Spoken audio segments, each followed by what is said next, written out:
Bienvenidos a un nuevo capítulo del Chivirín. El día de hoy nos movemos a tierras tropicales en el estado de Morelos, México, donde nos encontramos con un ave que podemos escuchar en espacios abiertos, principalmente pastizales.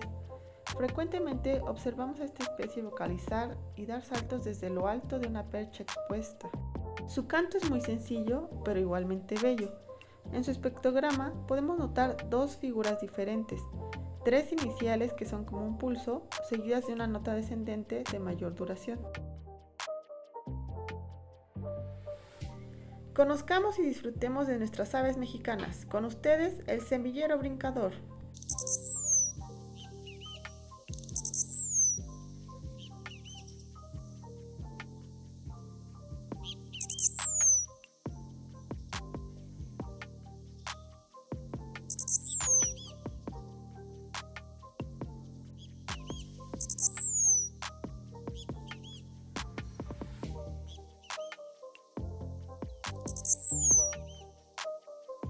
¿Y tú?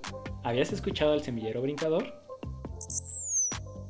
Comenta y comparte con tus amigos. ¿Pudiste escuchar alguna otra ave? Síguenos en nuestras redes sociales y espera más contenido. Sigamos disfrutando y conociendo los cantos de nuestras aves mexicanas. Hasta luego.